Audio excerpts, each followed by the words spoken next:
channel YouTube Aceh Explorer. Inilah pagi ini tujuan kita ingin mengingatkan,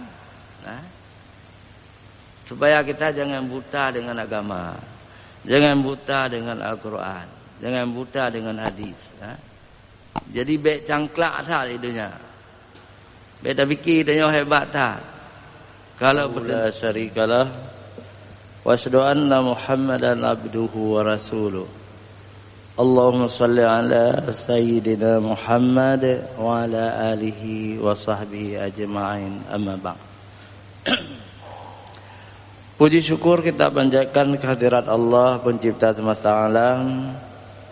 Selawat dan salam kepada junjungan kita Nabi besar Muhammad sallallahu alaihi wasallam beserta keluarga dan sahabat beliau sekalian. Yang kami hormati hadirin wal hadirat yang dimuliakan Allah, guru-guru kami yang hadir di subuh yang mulia ini, juga jamaah yang datang dari luar kota, juga pendengar radio yang turut menyiarkan ceramah subuh di Masjid Raya Baitur Rahman. Pagi ini kita ingin melihat beberapa orang buta, orang buta yang luar biasa di dalam Islam. Yang pertama adalah seorang sahabat namanya Abdullah bin Ummi Maktum. Beliau salah seorang muadzin Rasulullah sallallahu alaihi wasallam dan dijamin masuk surga. Ini yang hebatnya, buta penglihatannya di dunia, tetapi tentu tidak buta di akhirat. Karena semua penghuni surga tidak ada yang cacat, siapapun. Misalnya di dunia ini ada orang-orang yang tidak normal panca inderanya, Misalnya ada yang pincang, ada yang tidak punya tangan, tidak punya kaki, buta. Kalau beriman masuk surga, hari akhirat sempurna kembali. Itu yang paling penting. Tidak ada orang di dalam surga yang cacat, tapi sempurna semuanya. Ada yang menyebutkan seganteng Nabi Adam, itu hadis. Seganteng Nabi Adam, jadi Nabi Adam itu ganteng.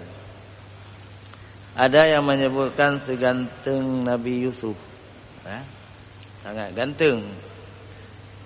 Yang perempuan secantik Siti Maryam, juga Siti Khadijah, cantik sekali Siti Khadijah, istri Rasulullah sallallahu alaihi wasallam.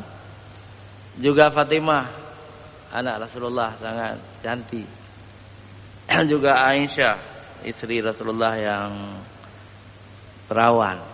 Maksudnya satu-satunya istri Rasulullah yang gadis adalah Aisyah binti Abu Bakar. Jadi dalam surga itu semuanya sempurna. Tetapi Rasulullah pernah bercanda dengan orang buta ini,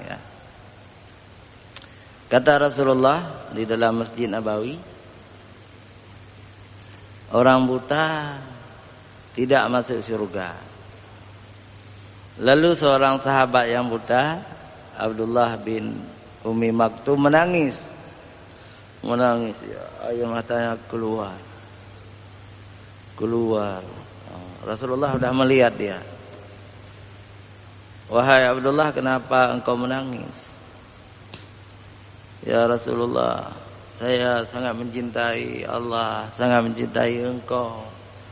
Saya beriman kepada Allah dan Rasulnya, tetapi saya masuk neraka, maka saya menangis.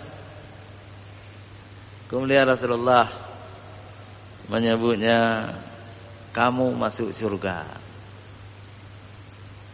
Kamu Abdullah bin Ummi Maktum masuk surga. Karena dalam surga tidak ada yang buta, tidak ada yang tunanetra. Kemudian Abdullah bin Umi Maktum itu tertawa, senang dia. Memang ini adalah orang buta yang luar biasa. Yang pertama, menurut hadis-hadis sahih, beliau adalah seorang muadzin Rasulullah. Jadi kadang-kadang dia lebih banyak subuh, ya. Kalau bila birabah waktu yang lain, tapi Abdullah bin Umi Maktum ini subuh karena suaranya itu sangat indah dan dia selalu berjamaah walaupun buta, selalu berjamaah. Malah ada cerita dituntun oleh iblis untuk pergi ke masjid. Yang jelas, yang penting beliau itu tidak sia-sia hidupnya. Di dunia buta, di akhirat beliau masuk surga, itu yang penting.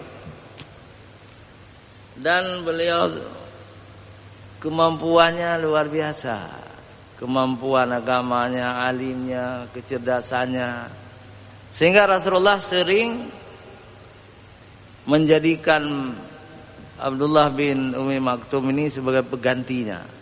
Ketika Rasulullah berperang jauh-jauh ratusan kilometer, ya, ditunjuk orang buta menjadi pemimpin. Pemimpin apa? Pemimpin dunia. Seperti sekarang ini presiden, gitu kira-kira. Jadi kepala negara, pengganti Rasulullah. Sementara PJS. Luar biasa Abdullah bin Umi Maktum ini. Dan beliau juga yang turun ayat abasa wa tawalla in ja'akum a'ma. Jadi untuk Abdullah bin Umi Maktum, Muhammad bermuka masam karena datang seorang buta. Itulah Abdullah bin Umi Maktum. Luar biasa. Terakhir beliau selalu meminta kepada Rasulullah agar diikut sertakan dalam perang. Beliau berperang. Coba bayangkan orang buta itu berperang, tapi beliau turut. Ini nanti ada kaitannya dengan seorang tokoh Aceh, ya. Ada kaitannya. Tapi kita ceritakan dulu tentang Abdullah bin Umi Maktum ini, yang kemudian minta kepada Rasulullah supaya dibawa ke medan perang terus menerus.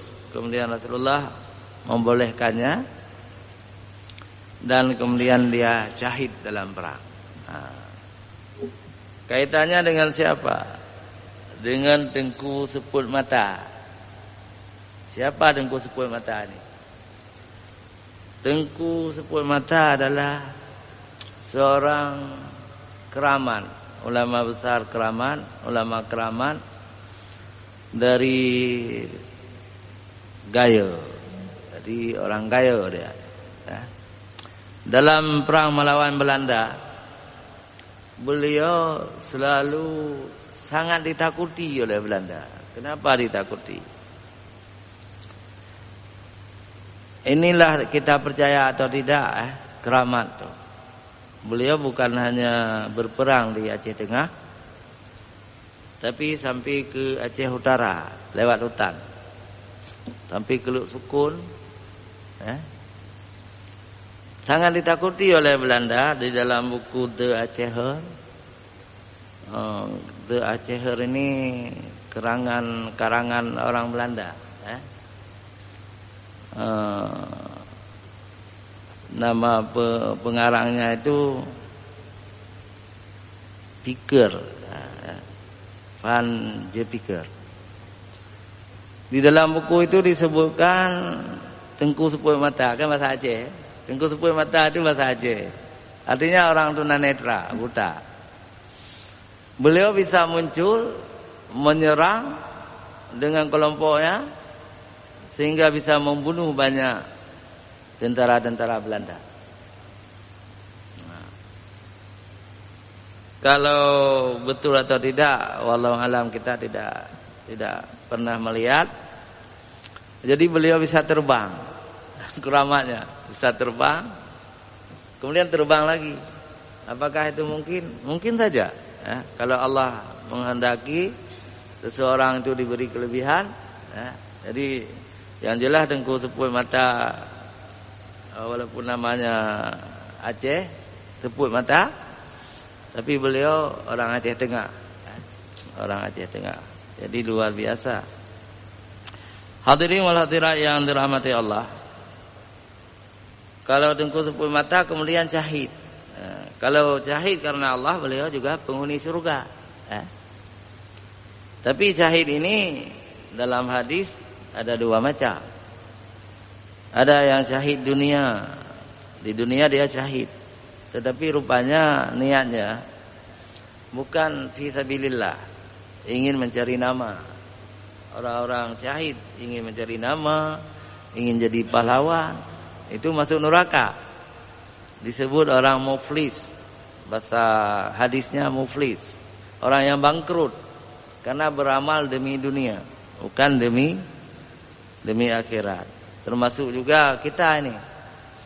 Kalau kita ke Masjid Raya ingin mencari nama, salat ingin mencari nama, ingin terkenal sebagai amalan-amalan duniawi kita belum masuk surga. Orang yang masuk surga adalah orang yang ikhlas dalam beramal. Begitu juga seorang qari. Jadi hari akhirat qari banyak yang masuk neraka. Kenapa? Muflis. Dia pandai sekali membaca Al-Quran, jadi juara. Rupanya dia belajar Al-Quran ingin jadi juara.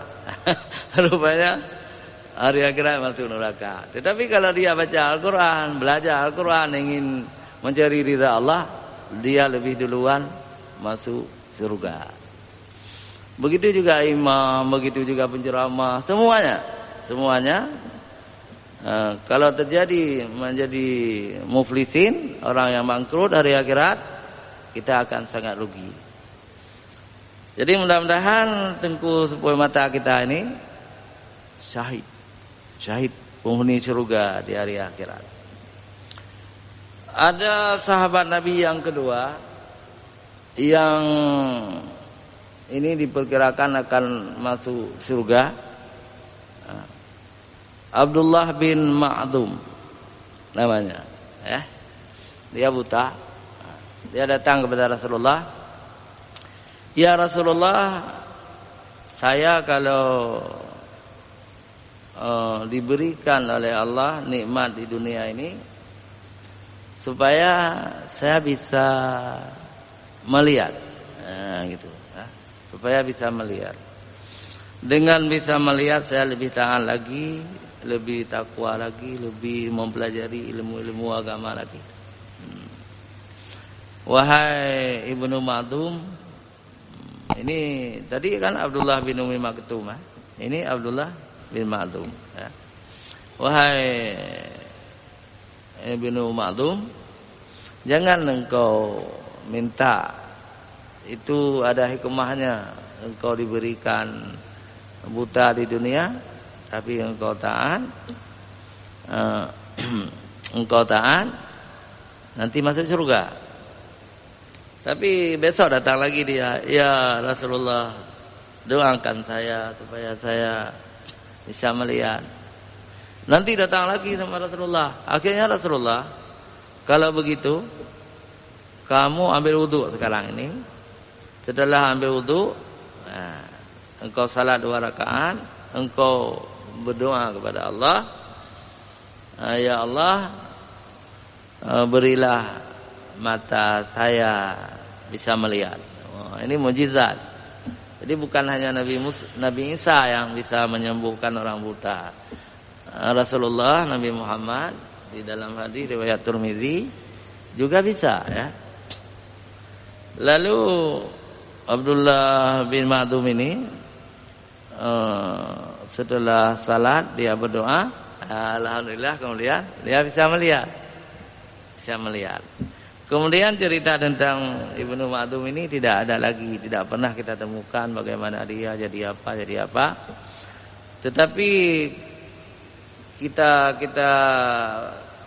duga, ya, kita perkirakan orang-orang yang telah didoakan oleh Rasulullah juga penghuni surga. Nah, itu kan kira-kira begitu. Tapi ada juga yang didoakan oleh Rasulullah penghuni neraka, ya. Itu apa namanya, Abu Sa'labah. Nah, tapi nanti kita ceritakan Abu Sa'labah. Yang jelas Abu Sa'labah itu didoakan oleh Rasulullah dari orang miskin menjadi orang kaya, tetapi kemudian ingkar zakat, dia penghuni neraka. Naudzubillah min dzalik. Tapi Abdullah bin Ma'dum ini baik dalam hadis riwayat Tirmizi, dia baik orangnya.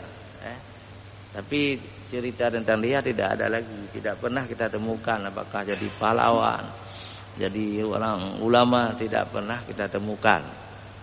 Hadirin wal hadirat yang dirahmati Allah Subhanahu wa taala, kalau Abdullah bin Umi Maktum tadi, dia buta sejak lahir. Buta sejak lahir. Tetapi ada seorang sahabat perempuan buta waktu tua. Dia sudah dijamin masuk surga oleh Rasulullah sallallahu alaihi wasallam. Namanya Asma binti Abu Bakar.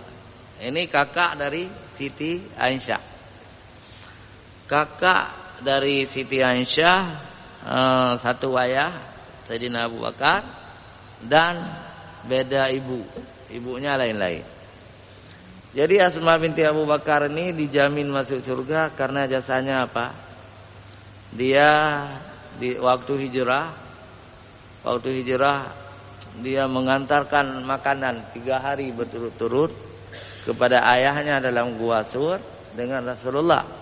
Dia buat makanan, dia antar. Itu 5 kilometer dia jalan kaki, ya, untuk menghilangkan jejak dari kafir Quraisy.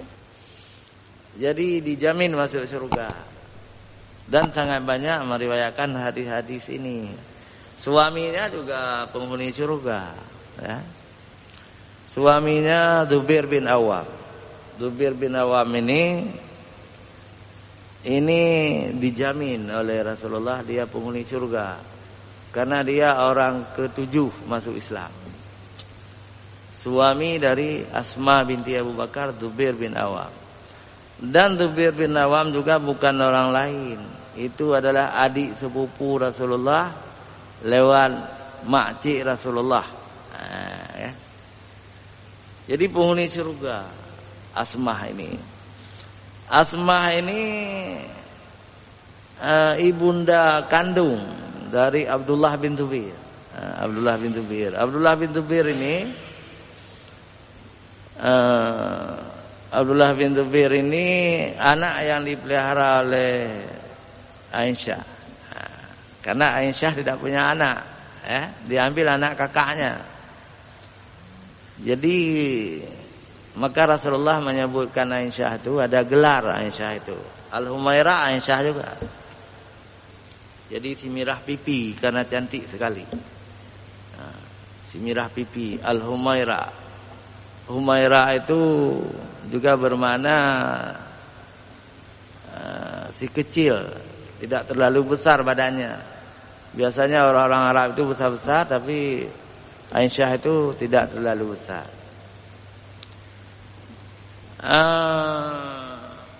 Karena Rasulullah juga ahli ilmu jiwa, psikolog. Rasulullah itu psikolog, ahli ilmu jiwa. Supaya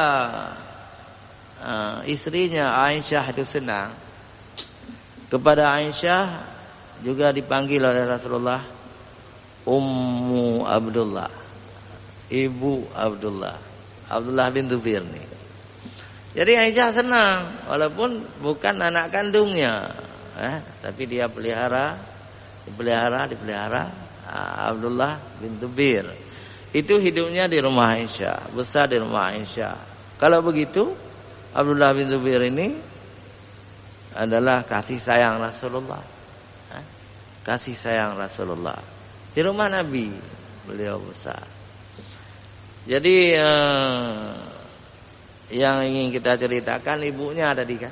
Ibunya Asma binti Abu Bakar. Asma binti Abu Bakar itu panjang sekali usianya, 100 tahun lebih. Tapi ketika berusia 80 tahun, beliau buta, tidak bisa melihat. Jadi Allah yang mencabut, ada hikmahnya, ya. Orang yang diambil penglihatannya oleh Allah karena dia beriman, semakin banyak pahalanya. Seorang tokoh perempuan Aceh, pahlawan nasional, Cunyadin, yang makamnya sekarang di Sumedang. Sumedang itu Jawa apa? Jawa Tengah, Jawa Barat. Sumedang itu Jawa Barat. Itu buta juga. Walaupun buta, karena beliau bisa menghafal Quran, tapi mungkin tidak semuanya. Waktu tua beliau membuka pengajian, anak-anak semua datang, beliau mengaji. Nah, itu Cunyadin. Walaupun tidak bisa melihat lagi. Jadi itulah Asma binti Abu Bakar juga buta setelah tua. Tapi dijamin masuk surga, ya. Ini yang penting. Yang penting dijamin masuk surga.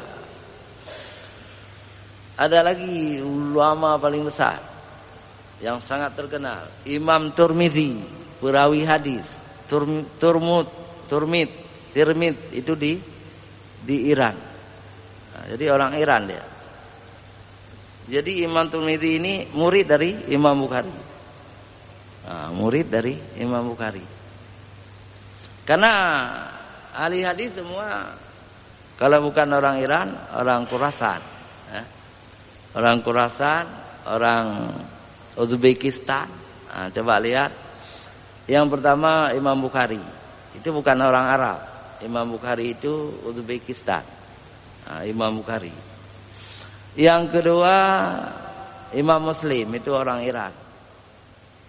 Yang ketiga Abu Dawud. Itu juga keturunan Iran dari Khurasan. Yang keempat Tirmidzi. Yang kelima Ibnu Majah, Iran juga. Ibnu Majah.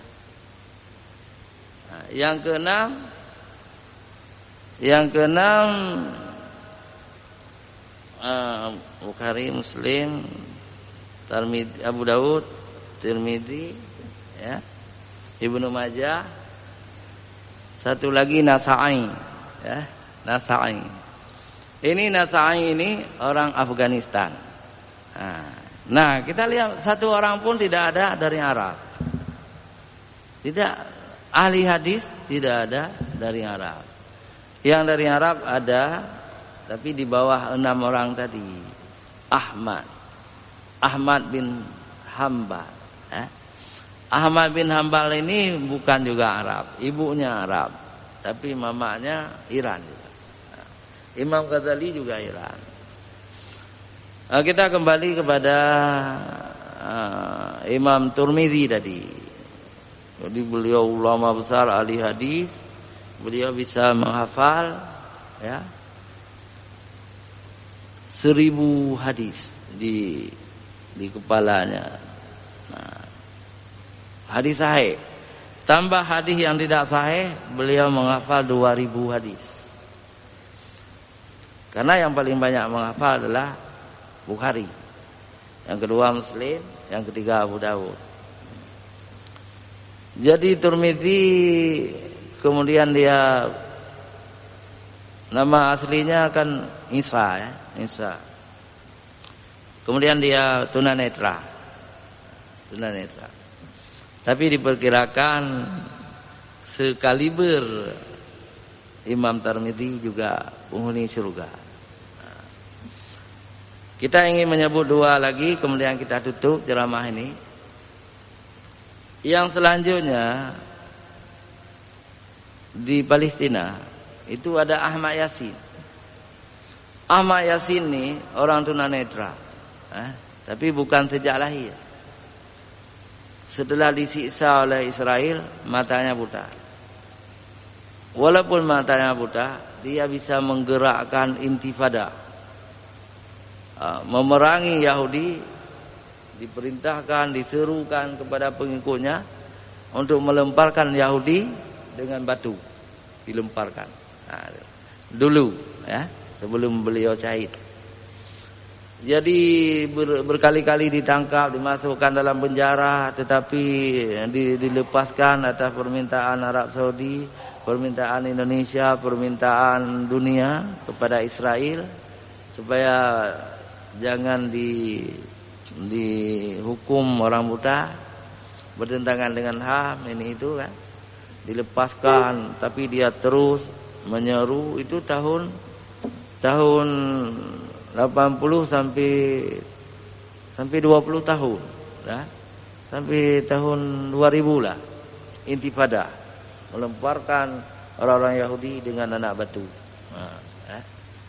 Apa yang terjadi dengan satelit Amerika, dilihat Ahmad Yasin dengan supirnya dan keluarganya menghidupkan mobil sedan. Orang kaya dia kan, pemimpin, menuju masjid, ya, menuju masjid. Kemudian bom Israel mengikuti, kemudian meledakkan mobilnya dan syahid semuanya. Syahid beliau, syahid istri dan anak-anaknya yang ada dalam mobil. Ini orang buta yang luar biasa, ya. Saya pikir sudah cukup contoh-contoh, dan cukup banyak orang-orang buta. Seorang Aceh juga sangat terkenal, ya. Sangat terkenal, Tengku Hanafiah. Tengku Hanafiah dari Sabang, juara MTQ nasional. Sudah meninggal sekarang, ya. Juara nasional MTQ orang buta. Beliau aslinya orang Pidi, ya, tapi di Sabang terkenal, di Sabang. Kemudian juara di Bang Padang waktu MTQ nasional tahun 81 kalau nggak salah. Dan kemudian beliau mendapat kerja di, coba bayangkan, mendapat kerja di PT Arun, menjadi imam di PT Arun. Orang buta. Itu prestasi yang luar biasa. Jadi dari itu kita ingin menekankan di sini, ya. Ternyata buta itu ada dua. Buta mata dua ini itu tidak masalah sebenarnya. Tapi yang paling kita takutkan adalah buta mata hati. Na'udzubillah min dzalik. Banyak orang punya mata bisa melihat, tapi sesungguhnya dia itu buta mata hati. Itu yang sangat berbahaya. Mata hati buta, kan? Maka Allah menyebutkan dalam Al-Quran surat Isra. Surat Isra itu surat Bani Israel, surat ke-17 ayat 72. Amman kana fi hadhihi a'ma wa huwa fil akhirati a'ma wa adallu sabila. Dan barang siapa buta hatinya, ini yang berbahaya. Buta hatinya di dunia ini, maka di akhirat dia akan buta juga. Dan tersesat jauh dari jalan yang benar. Udip mana semayangnya buta mata hati. Anak bijakir, orang kaya anak bijakir, buta mata hatinya. Pejabat korupsi, uang rakyat, uang negara, itu buta mata hatinya. Pembunuh, buta mata hatinya. Jadi banyak sekali orang yang tidak beragama itu buta mata hatinya. Malah orang-orang kafir itu semuanya buta mata hatinya, karena tidak apa di kafir. Kafir itu tertutup hatinya, tertutup hatinya. Jadi orang-orang kafir itu buta di dunia buta dia, di akhirat lebih buta lagi. Di akhirat masuk neraka buta. Begitu juga orang-orang munafik, termasuk orang buta. Maka hati-hati kita. Hidup di dunia ini sementara. Seandainya kita termasuk menjadi orang yang buta mata hati, berarti kita orang yang merugi. Wa man arada an dzikri fa inna lahu ma'isyatan dzanka. Wa naqsuruhu yaumal qiyamati a'ma. Ini.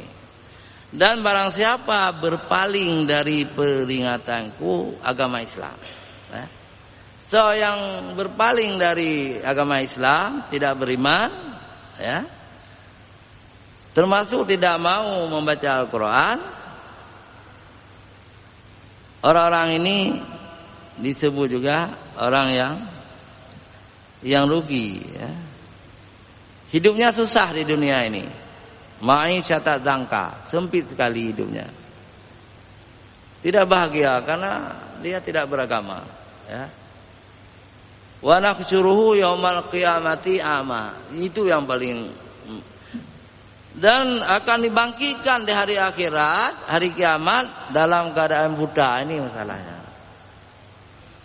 Jadi orang-orang kafir yang dibangkit oleh Allah tidak bisa melihat.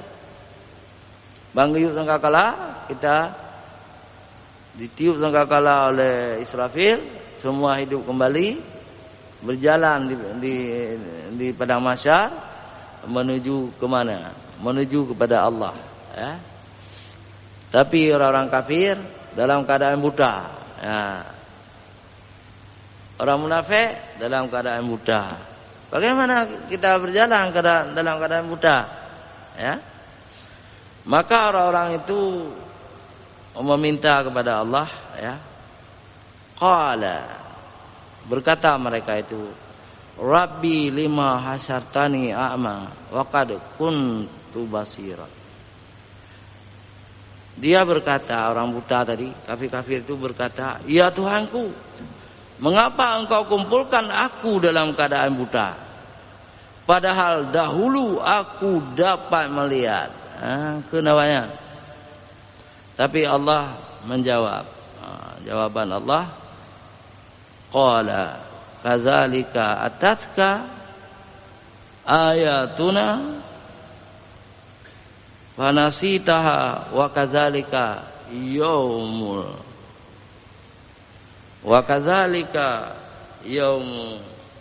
tunsa. Allah berfirman, demikianlah dahulu telah datang kepadamu ayat-ayat kami Al-Quran, dan kamu mengabaikannya. Kan? Jadi begitu pula pada hari ini kami abaikan kalian. Bahaya sekali. Siapa ini? Kan semua kita. Naudzubillah, semoga kita jangan termasuk. Punya hukum Allah tidak kita cintai. Kita buat hukum-hukum baru yang bertentangan dengan Al-Quran. Itu semua orang-orang yang membuat undang-undang itu, hakim-hakim itu akan buta hari akhirat kalau undang-undang itu bertentangan dengan Al-Quran. Anggota DPR pusat, baik berangkau jangan sembarangan membuat undang-undang Indonesia kalau bertentangan dengan Al-Quran. Kalian wahai anggota DPR yang membuat undang-undang tingkat pusat akan buta semua hari akhirat. Begitu juga anggota DPRA. Kalau ada kanun bertentangan dengan Al-Quran dan hadis, mereka buat, hari akhirat akan buta. Tapi DPRA sudah ada peraturannya. Kita tidak akan membuat kanun yang bertentangan dengan agama Islam, dengan Al-Quran dan hadis. Hadirin wal hadirat yang dirahmati Allah.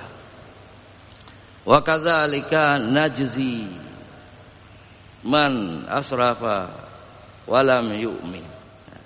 Dan demikianlah kami membalas orang-orang yang melampaui batas dan tidak percaya kepada ayat-ayat kami. Awalnya nana percaya ke Al-Quran. Ayat-ayat Tuhannya, sungguh azab hari akhirat itu lebih kekal dan lebih berat.